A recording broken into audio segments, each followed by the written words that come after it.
the video game backlog. It is a popular subject amongst gamers today, and one very closely tied to video game burnout. From the outside, it must seem so silly. I mean, think back to when you were a kid. Would you have believed it if someone told you that having too many games would stress you out? Yeah, me neither. The first time I tried to make a video about this, I came up with some joke definitions for our backlogs, like the metric fuck ton of games you will never have the time to finish, and the ultimate first world problem. The thing is, the plan I set for myself failed almost immediately. Even though it was my plan, I felt more overwhelmed than ever. So I took the video down and took a step back from content creation to try and figure out where I was going wrong. I spent some time just enjoying my game collection, not worrying about recording footage or future content. And the strangest thing happened. Without even trying, I cleared a whole bunch of games from my backlog. What? No way! Then the light bulb went off. If you run any kind of search for video game backlog content, all of the language is aggressive. My backlog from hell. Giant gaming backlog. Drowning in unplayed games. I mean, even just calling it a backlog is part of the problem. The actual definition for any kind of backlog is a large number of things that you should have done before and must do now. I know this might seem crazy, but I believe that video games are supposed to be a fun hobby, not another job to do. Now, just to be clear, if you want to be aggressive in your approach, then good for you. Be aggressive. Be aggressive. But I doubt you would have clicked on this video if that was the case. Today I'm going to tell you why backlogs can be such a drain on us and how you can change the way you see and experience your own game collection. The big moment came for me when I returned to the Resident Evil 4 remake whilst I was taking a break. I had been procrastinating over the higher difficulty runs on this game for months. The little I had tried to do was just me spamming the rocket launcher, and then getting mad at skill checks like Krauser and the Lake Monster. When I returned, I played the game more organically. It was challenging, sure, but I soon settled in and smashed those skill checks, and it didn't take long at all to clear the game on professional difficulty. Turns out I didn't need to spam a super weapon for efficiency, just enjoying the game was efficient enough. All it took was for me to see the game as a game, instead of the next step in a project. This made me absolutely certain that there would be a way to enjoy bringing my video game backlog to some kind of conclusion.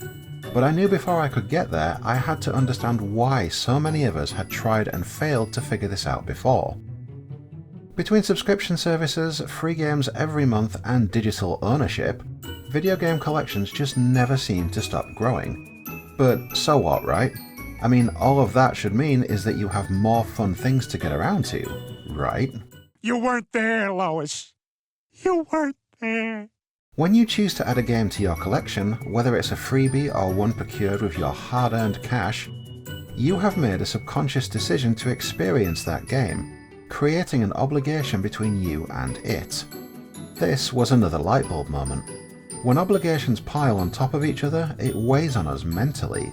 It causes stress, like when you're overloaded at work. Now that I knew why my hobby had become so stressful, I knew I needed to be able to see it differently before I could do something about it. What's more, I really wanted to know why I still even wanted to do this, after I had just proven to myself that I could have way more fun by just abandoning the project altogether. To fight the bug, we must understand the bug. Do you get me? I'd like you to take a moment and imagine yourself without a backlog. What does that look like to you? I'm free! I'm free at last! I'm hitting the road! I'm off to see the world! To use a real example, I want to be able to replay Mass Effect for the 1000th time without feeling guilt because I haven't even started One Piece Odyssey. So, take a moment to imagine yourself, unburdened by your backlog. Remember this. Write it down. This is what you want, and I'm going to help you get it. So, now that you know why you want to do this, let me tell you this one incredible secret. When it comes to organizing your game collection, before you make any granular decisions about how many lists to make or what to call them, your entire collection can be divided into two categories: games that you want to play, and games that you feel like you should play.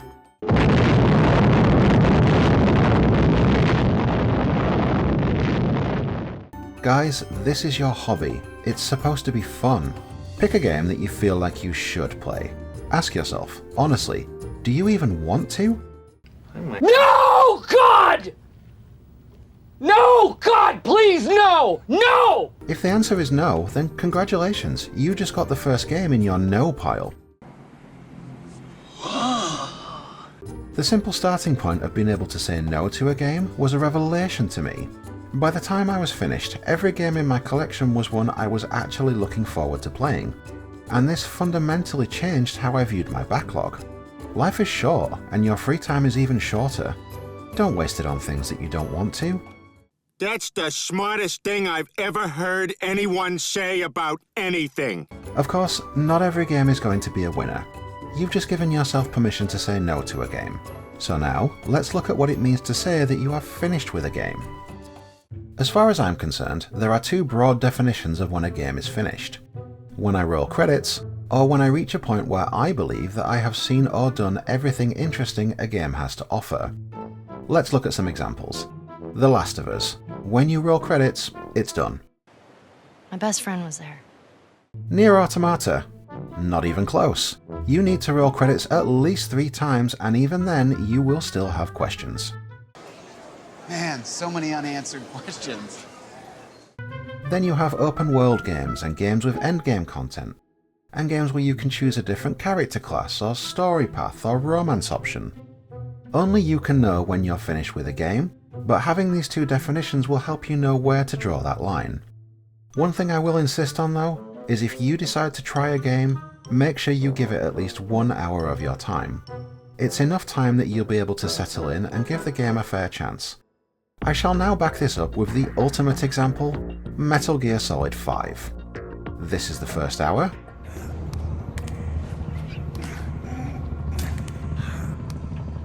This way. And this is the rest of the game.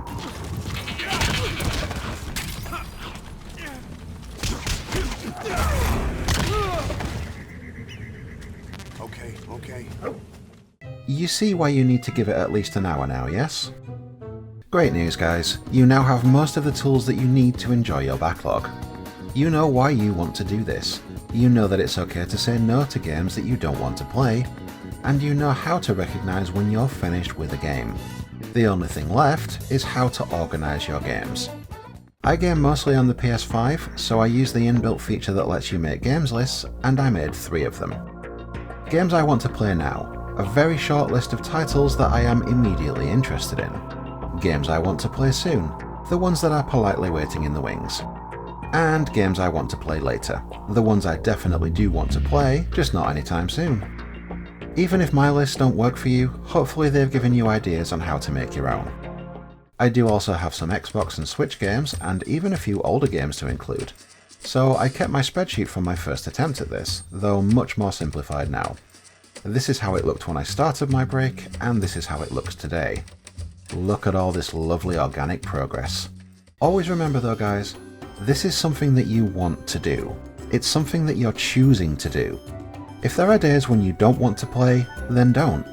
If there are days when you want to play a comfort game, do it. As I told you at the start, a huge part of how I came up with this approach was a result of me taking a break. It's okay. You can be kind to yourself. Always remember that. So now that we have this relaxing framework, where do we go from here? Well, it's simple really. I'll include the link to my spreadsheet in the description, and it will be in every video in this series too, so you can follow along with my progress. Games marked in green will all feature in future content. Not every game will get its own video, but they will all eventually get covered. I don't really care much for negative review styles, so if I don't like a game, expect some donkey style mockery instead. I'm not sure which game I will be covering first, so if you see something marked in green that you'd like to see first, let me know in the comments.